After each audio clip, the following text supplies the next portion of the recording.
Hey everyone, welcome to yet another episode of Talking to the Moon.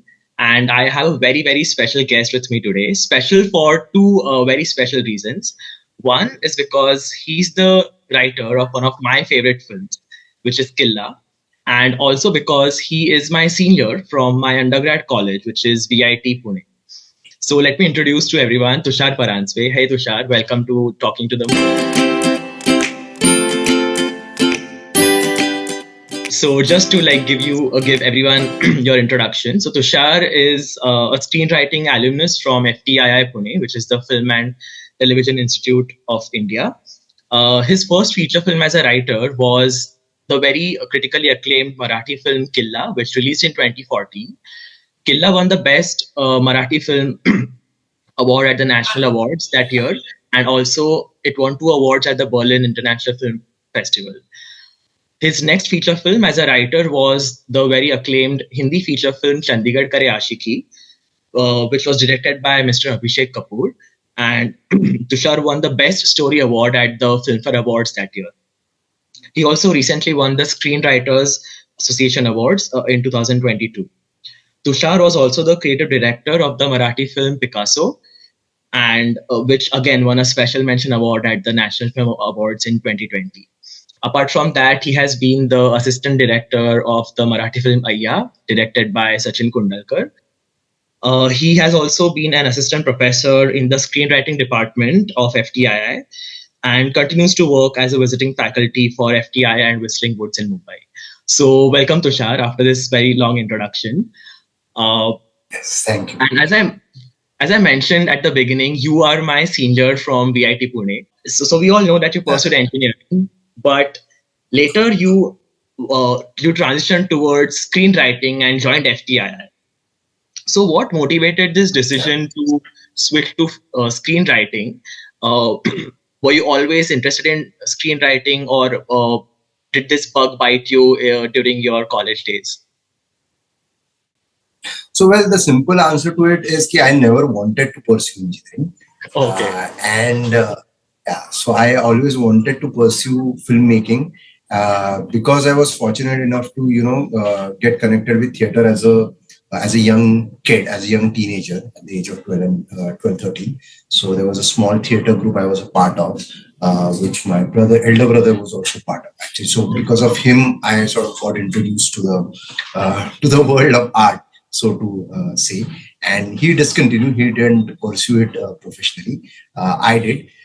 So the interest was obviously always there, and I used to watch. But of course, being the '90s kid, I've also grown up on the typical mainstream Bollywood films and Marathi films.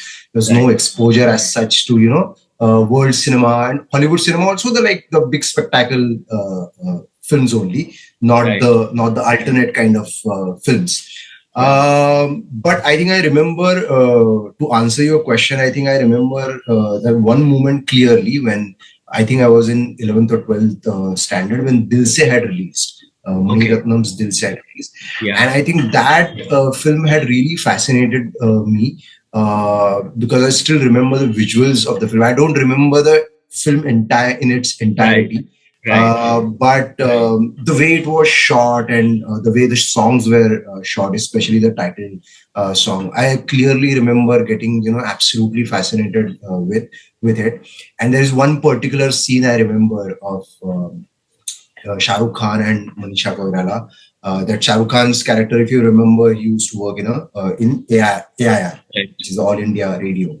And Manisha Koirala is a terrorist, and they're in love, and Manisha Koirala is hiding it from him, and they're drifting apart. So there's this one scene, I don't remember the details of it, but they're standing in a corridor, and the corridor is like fully dark, and there is a door behind them, and there is a small glass window, and the light is spilling through that window, and they're having this very intimate, very intense conversation, and people are just regularly, opening the door, closing the door. So there is a lot of play of light and shadow. Yes. So somehow, I don't know what, but that, after watching that scene, I was like, this is what I want to do. I want to be a filmmaker. So I want to create something like this. So something about it fascinated me. But of course, being from a sort of a conservative family, middle class family, which didn't really have any uh, exposure as such to the field of art. So obviously, as the family also, it's difficult for for them to sort of encourage or support wholeheartedly, because they are Yes. also scared. Yes. And at that time, of course, the exposure was not as much as it is today, because the Yeah. content is just, which is, I'm not saying necessarily a good thing, Yeah. but professionally, at least people can now think that, okay, I can pursue this Right. professionally. So Right. basically, I did engineering, and VIT in that sense worked well for me, because at least in our times, it used to give a lot of support for doing theater. Right. And fortunately, being in Pune, there is a great, that there's a Yes. great intercollegiate competition Yes. scene. So yeah, that was the beginning of my process, I think, to just get connected with myself and get connected with, start telling your stories. I obviously Right. started with acting, and then slowly progressed to directing. And you don't even know what is Right. what all, you don't hardly know anything about the craft, but you then slowly I got drawn towards writing also, Right. in third and fourth year of engineering. Sure. Yeah. So I was pretty clear actually at that time that I want to somehow pursue, Pursue. and I also was clear that I want to go to FTII, Right. because I actually used to stay nearby FTII, but Oh, I used to be absolutely intimidated with the entrance only, because I didn't have the courage to go inside, and none of my acquaintances were part of FTI till then. Right. So I was like, yeah. So again, I had to sort of do the. I got into an IT job. So I somewhere knew that I'll have to, sort of create a support system for my own self, in order to make my family also feel sort of safe. Yeah. So that took a few years, but yeah, I was always sort of drawn towards filmmaking. I see. Okay. And then you write your first feature film, which is Killa. Now, the special thing about Killa is that, so, whenever people ask me, what are your favorite films? Because I watch a lot of films, it's very hard for me to come up with an answer. But Killa is one film which is always in at least the top 5 of that answer. And I just watched it yesterday again, just to get the feels and like do this interview properly. And it's such a beautiful, heartwarming story. And as someone who grew up in Alibag, which is a small coastal town south of Mumbai, uh, like just the visuals, a boy coming of age, his relationship with his mother, everything is portrayed so sensitively and in such a nuanced manner. Like, it's just one of my all-time favorite films. A lot of people say that the first film a director directs or a writer perhaps writes is something that comes from a very internal place or from really personal experiences. Was that the case with you, or how did the idea of Killa germinate? So yeah, I mean, you are right. So basically, when I was part of FTI, I was about to graduate. That time I got introduced with Avinash, who's the director and also the cinematographer of the film. And we had many common friends, so we used to generally talk. I mean, there was no. After I think after I graduated, I think within 4 to 5 months, he sort of approached me with this idea. So what he basically had in mind, so he had spent his time in Murud Janjira, which is also part of till the age of 6, 7. Right. So he had few vague but few like very vivid at the same time memories. So his basic idea was to shoot a film in Konkan in rainy season. Since he was a cinematography pass out, I think, and he's a very visual thinker and cinematically very strong. So I think that was his basic thought, and he had a lot of memories. That memory of going out with friends on his bicycle, or the memories of festivals, Holi and Ganpati, and the sheer visual of rain, and the mystery which it creates in your mind. So, and he had so that actually. So he didn't have a story as such.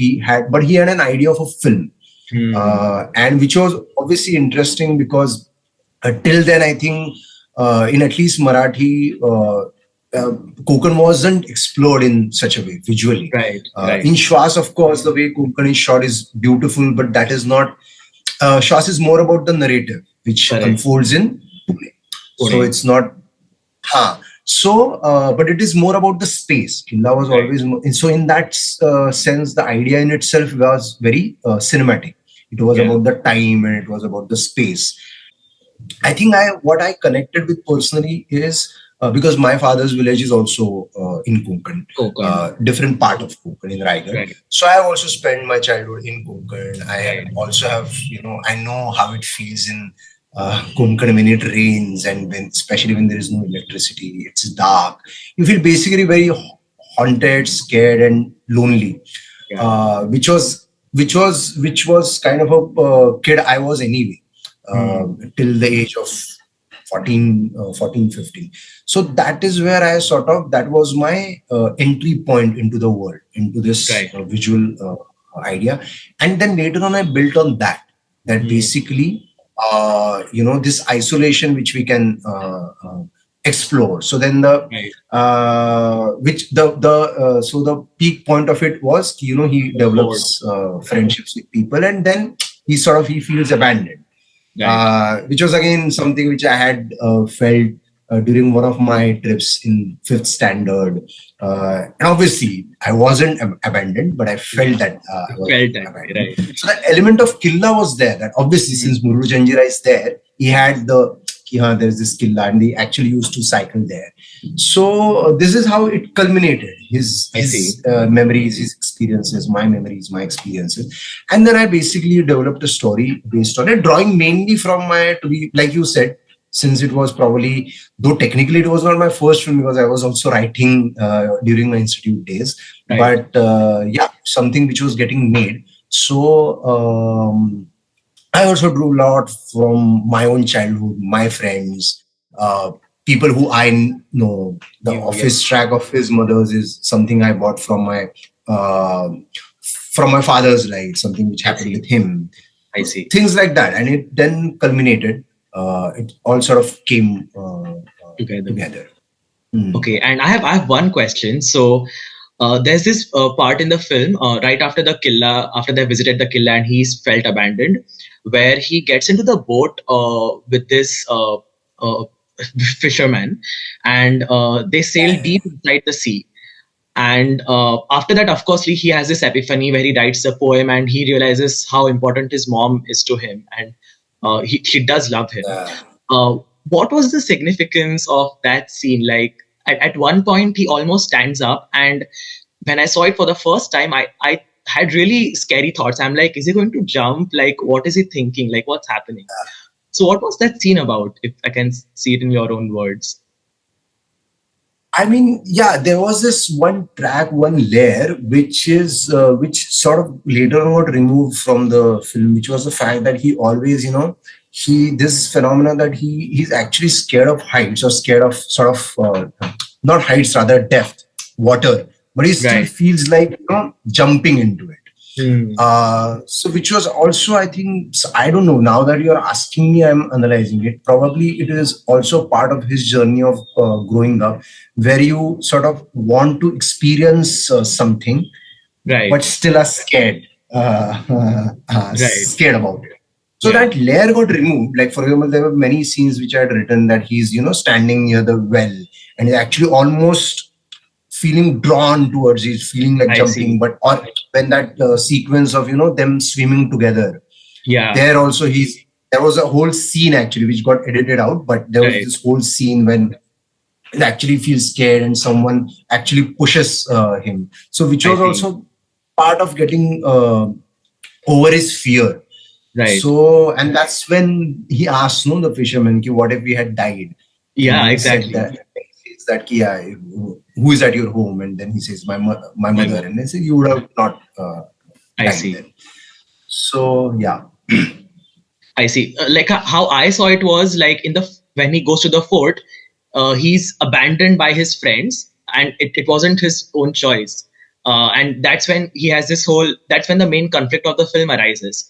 But when he goes to inside the sea, he sort of abandons himself. Like he does it out of his own choice, and that sorry, and that reverses the conflict. Like that's when he has this perspective that, okay, perhaps his friends are not that bad and his mom does love him. So I just thought of those two things as two parallels, where like one is out of his choice and one is like without his choice.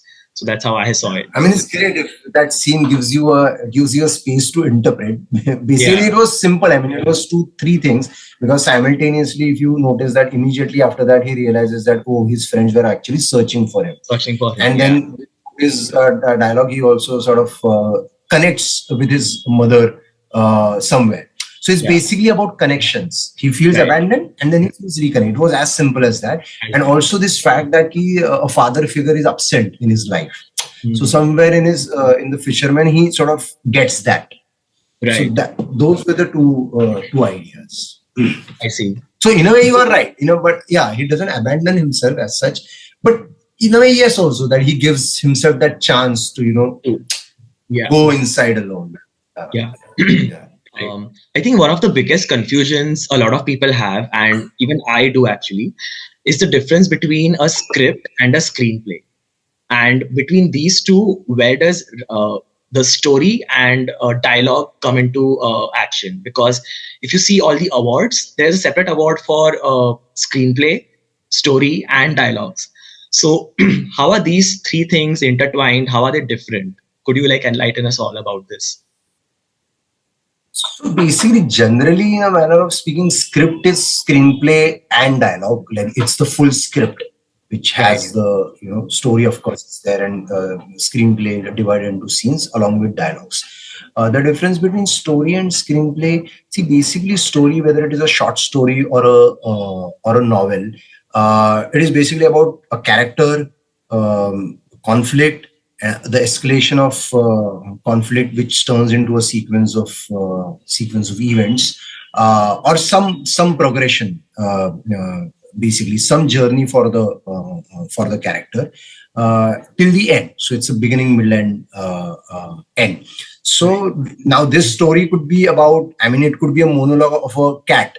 That could also be a story, and how she goes through a transition in, let's say, she's searching for food till the time she gets food or doesn't get food, or she gets killed, and her monologue. That could also be a story. So basically it's a character, but still these basic principles are still there. I'm telling you very broadly, but basic principles are still there, right? Story, there is a character, there is a conflict, there is an attempt to solve the conflict, which results into whatever escalation of the conflict, and it results into culmination.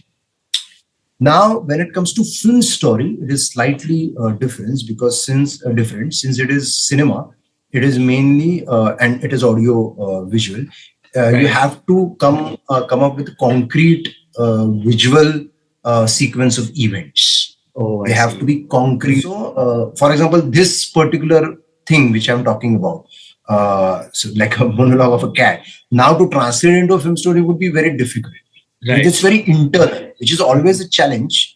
That's one of the main challenges as a screenwriter, because many things actually happen internally, but to externalize it and to convert it into concrete sequence of events and visuals and images is actually the main challenge.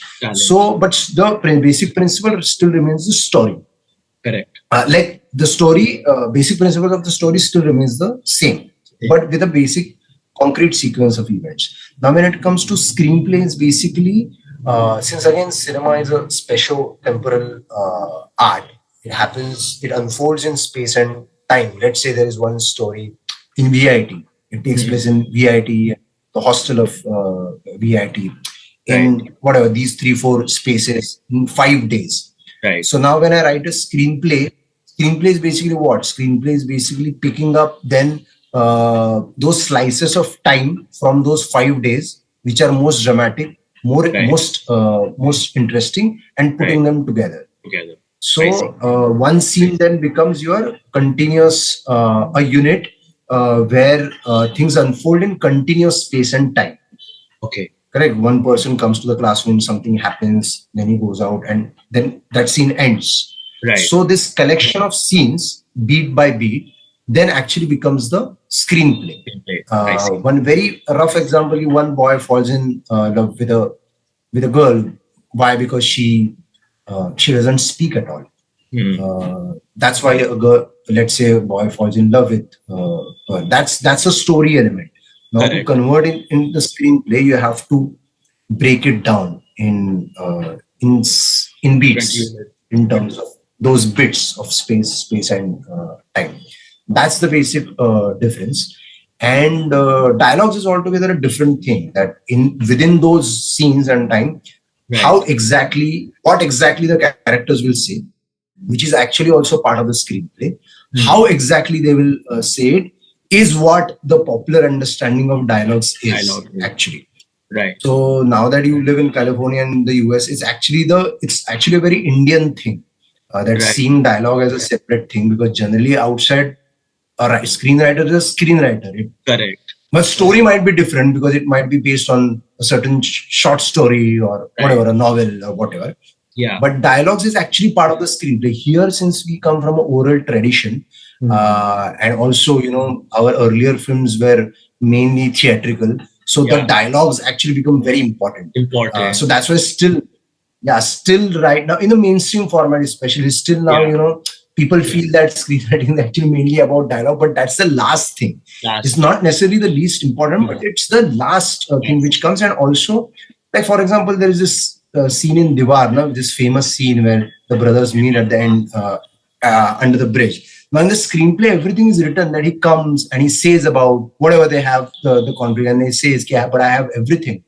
I have bungalow, this, that. Yeah. What do you have?" Yeah. And then he says whatever. So now this content is also part of the screenplay. Right. But the exact way, आज मेरे पास गाड़ी है, बंगला है, bank balance है, तुम्हारे पास क्या है, मेरे पास माँ है. So this laheja and this particular way of speaking, that is actually the core dialogue writing. Right. Where how the character will say a particular thing. Which is a specific, that's why it has become sort of a specific skill. Because in mainstream films, it becomes important. You have to come up with catchy lines, punch lines. So that's the grammar, that's the approach. Right. So, I see. But yeah, that's basically the difference. Okay. Tushar, another film of yours is Picasso, yet another Marathi film. It's a shorter film, but another film which I absolutely loved, which showcased the tradition of Dashavtaram very beautifully. In that film, you were the creative director. So another question that many of our audiences will also have is, what exactly is a creative director? So basically, creative director is a very, it's not a very defined title, to be honest, in cinema. Unlike let's say a creative producer or an executive producer in web series. So with this film, I mean, creative director could be one who has an entire control over the filmmaking process. It could be that. With Picasso, actually, that was not the case. I actually entered Picasso at the post-production stage. When the film was already shot, I was it was already edited. I mean, the first draft of edit was also done. Which was not basically working out. That's why the producer and the director wanted me to come on board and basically restructure the narrative and then take it till the end. So that's how I was actually connected with the film. I was not really connected. I mean, I had no idea about the film script or the scripting process or even the shooting process. So, but you can say a creative director is someone who sort of supervises the filmmaking process. In my case, it was the post-production, mainly the edit. So my job was actually to reconstruct the narrative. I see. Okay. And yet another film you have been associated is with the 2012 film Aiyyaa, directed by Sachin Kundalkar. You were the first AD for that film. And that is one of the films which, when I saw it, that in those many years ago. I really loved it, and people found it really weird, which, like, I understand it's a very wacky film, but I feel that the film is quite ahead of its times. Like Rani Mukherjee, who plays the titular role, like, she's such a crazy character, and her family is also very crazy. And it's very interesting that the whole premise is based on the fact that her sense of smell is heightened, and that's why she's attracted to this man. So when such films, which I'm sure you all must have put in a lot of hard work, the film didn't do that well commercially. So how does that feel? How do you take that kind of failure, and how do you work from there? So basically, I'll tell you one thing. See, with Aiyyaa, again, when I was getting made, I was actually in FTI. So I was not fully involved in the film. It was only for one of the Pune schedules. I was the first AD. The reason also was because I was based on one of the short stories of this Marathi film called Gandha by same director, of which I was the first AD. So with Gandha, I was like fully involved. But if you know the story, the original story of Aiyyaa, with Amrita Subhash and Girish Kulkarni as the lead. I mean, the base core of the story was the same, that she gets attracted with the smell of him, and he works in this incense factory, etc. So, and she comes from a conservative family. But the treatment was very simple. If you have seen the film. So actually, when Anurag Kashyap had come for the premiere, and he had actually really liked the story. So he had suggested him to think of a bigger version. So that, and he said that I'll be able to get a producer. So so in that sense, I was not fully involved in that. Making it the failure of the film didn't hit me too hard. I could look at it objectively. But as a creative person, and I think Sachin also took it the same way, you basically learn from your mistake. I think that's the answer to it. Basically, because you can't do anything about the failure, you basically learn from your mistake, unless hopefully you have not done the same mistakes which you have already done. Then you can just script. Then there is no other option. But if you have made new mistakes, then it's not bad. Then you learn from it. Learn from them. So Tushar, your next film after that, which you wrote, is Chandigarh Kare Aashiqui. Perhaps the film most of the audiences of this podcast will know better. This film was groundbreaking in many ways because it showed a trans character, a trans woman as a lead character. That too in a love story. The film wasn't really about some really intense art house social message about a trans woman leading her life, but it was a love story. So like, it was groundbreaking in multiple ways. And like, you spoke right now about the commercial pressures of making these kind of films and trying to reach out to a larger audience. So while writing this film, did you guys have to water down certain aspects of the film to make sure you cater to a commercial audience also? I mean, I'm not sure whether I should use the word water down, but yes, there was this very acute awareness because we signed up for it, all of us. Mainly, let's say I'm talking about the main creators who the director Abhishek Kapoor sir and Supratik and I. So we had signed up. We had very, very clear that we want to make a mainstream film, package this interesting, sensitive story in a rom-com format. But of course, while maintaining the dignity and sensitivity of the subject, which was the most important thing for us. But since we wanted to reach out to the mainstream audience and sort of saw the film as a conversation starter, there were already a few limitations. So, but we also knew that we are not set out to make a wonderful, fantastic woman or a trans America or a Bollywood girl. We are not making that. We are making a film which hopefully will be accessible to the audience, and a larger audience will see it, which is exactly what happened also. So in that sense, what we had set out to do, we could achieve it. And that time also, there are only 4 films so far which have done in the Hindi mainstream framework, which are made, and these are made in only in last 4 years, and none of the films had released when we had started working on Chandigarh.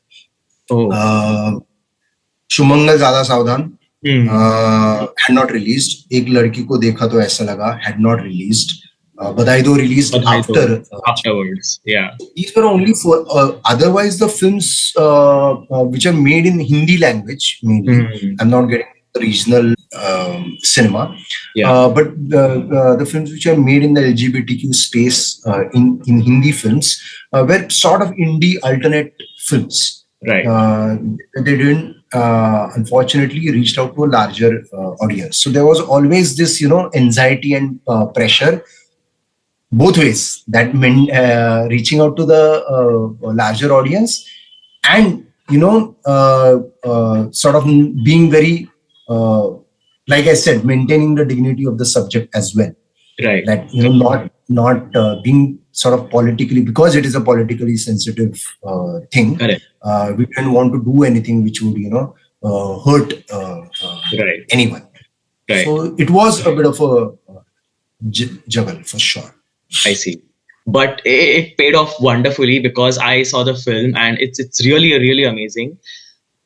Like, as you said, it's handled very sensitively, and there are certain scenes in the film where characters are talking amongst themselves, like Vani with her parents, or Ayushman and Vani. And like, the messaging does get delivered when we are watching those characters talk. So I really like the film. What is different in this film is that there were 3 writers on board. One of them was the director himself, Gattu, or like Abhishek Kapoor. So how is the process different when there are 3 people involved in screenwriting, and one of them is the director himself? So the way Abhishek Kapoor works is he actually doesn't write. So he's basically involved in a lot of brainstorming session, like countless discussions. So when the as far as the actual writing part is concerned, so that was done mainly by Supratik and me only. So what we used to do, we used to basically huddle together and discuss ideas in the initial phases, discuss ideas and throw it at them. Then he would react. Then we would have a discussion. Then we would go back again, process it.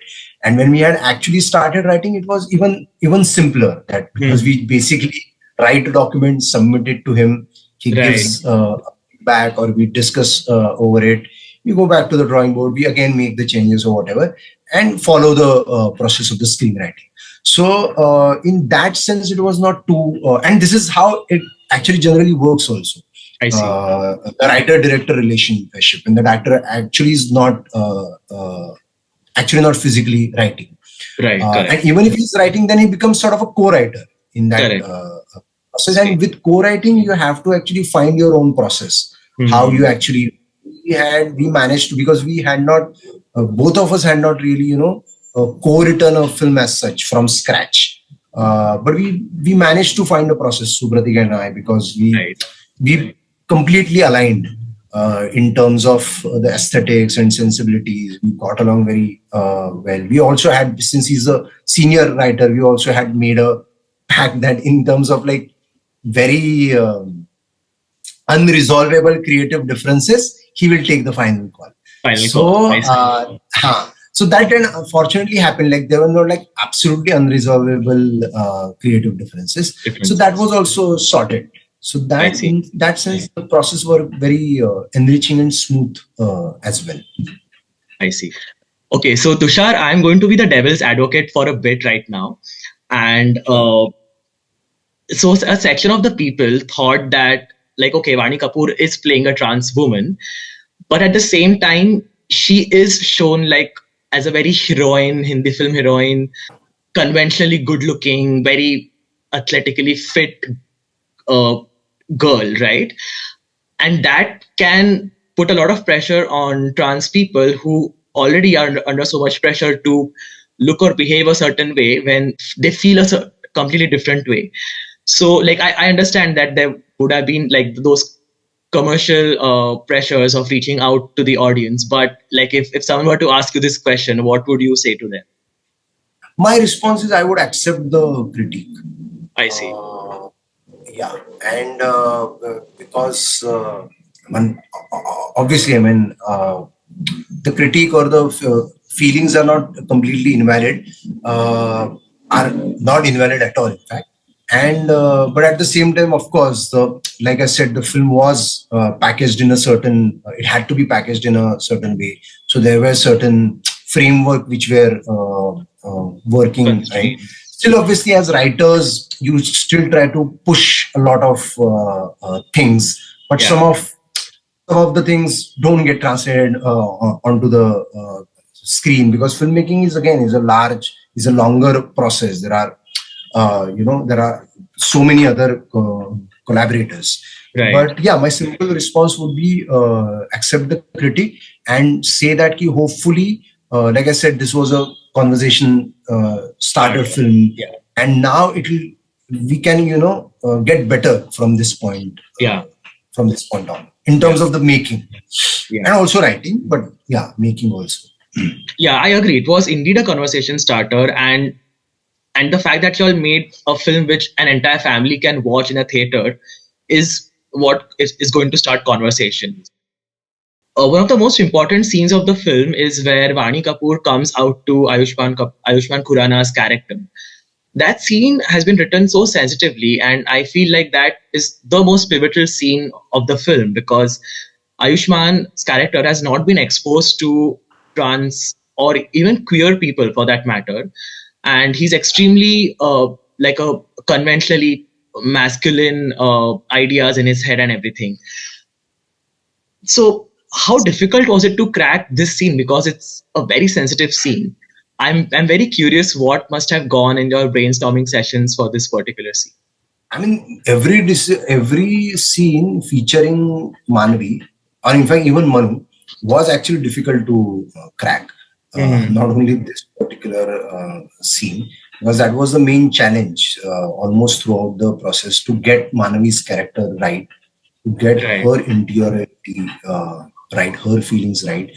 Her character should be true. And that's why we always, got the script reviewed at every stage with people who were consulting us, who belong to the transgender. Right. 2 to 3 women who were, helping us. I mean, the shooting began on 22nd October 2020, and the last draft we got reviewed from someone on 12th of October. So every dialogue, every moment was actually, reviewed, because we were very particular, and there were still a few things which, sort of, like for example, this scene you're talking about, the way he reacts. Now, this could sound offensive to some people. But again, the other side to it is that this is how he will react. Exactly. So the trick to it, so which was the tricky part. So the idea was to not trying to get humor out of the scene. I think that I will to give a concrete answer, because then it would have been a pretty on the lines of borderline cheap or borderline vulgar, or that sort of a. But actually, if you look at the scene, it's very actually an emotional scene. People still laugh because people will laugh, because such is the situation, and the way Ayushmann characters also react. But this is how he's going to react as well. So that was the, I think, balance we tried to strike. That Okay, and that was actually going to be my next question. If you consulted people from the trans or queer community, and you already answered that. So, I mean, that's really commendable. And you also mentioned in your Screenwriters Association roundtable that you are someone who likes to tell your production team that give me some time to research the material before I write something on it. So kudos for everyone like making that film. Like really, it's a landmark film. Any heartwarming reaction? Yeah. Any heartwarming reactions you got from the trans community after they saw this film, which you remember? There were three, of course, there were mainly, so this idea mainly came from this lady called Simran Sahani, who actually has two trans daughters, and they are twins. So, I see. Yeah. So their reaction was actually the most important reaction for us. But she also knew the Seher, her daughter, like who we were considering. She knew about the process. So she was sort of involved also, but she liked the film a lot. Other than that, there were three reactions which I remember. One was very important, which came from Ghazal Dhaliwal, who herself is a trans woman, and she's a screenwriter. She has written films. This one, Ek Ladki Ko Dekha To Aisa Laga. She has written. She has written the dialogues for Wazir, this Amitabh Bachchan and Farhan Akhtar. And there is this recent web series, Mismatched, I guess. Yes, they're on Netflix. That she has written. I see. So she's a experienced writer. So she actually wrote an article on Film Companion, which Anubhav. Right. Yeah. And she talked. It was a very heartwarming article. She actually liked the film a lot. She also did mention that she had a few issues about the film, but when you look at the film in a broader sense, it was a very heartwarming film for her, and she could see the empathy shown towards basically the empathy towards the subject and towards the character. So that was one thing which was very important for us. She also reached out to us personally, and I've been actually trying to meet her since long, but we haven't managed to meet yet. So that was one reaction. Then second reaction was actually one girl who wrote an article, who wrote that actually when she saw the trailer, she hated the trailer, and she thought that I'm not going to watch this film because it'll be the same Bollywood kind of a film where transgender characters are portrayed in a very stereotypical manner. But then she read Ghazal's article, then she said that she sort of gathered the courage to go to the theater. When she was inside the theater, she cried throughout the film. Wow. So that was another reaction which really stayed with me. And then there was this one doctor who lives in Bombay only.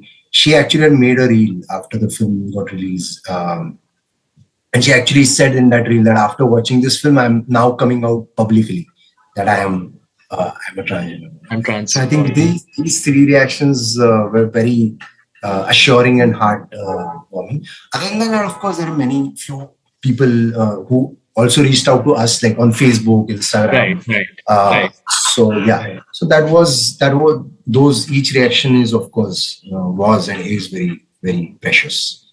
Okay, so in the 70s and 80s, Salim Javed were like the star writers of the Hindi film industry. Often they were paid even more than sometimes the actors, and the film was marketed as, oh, this is a film written by Salim Javed.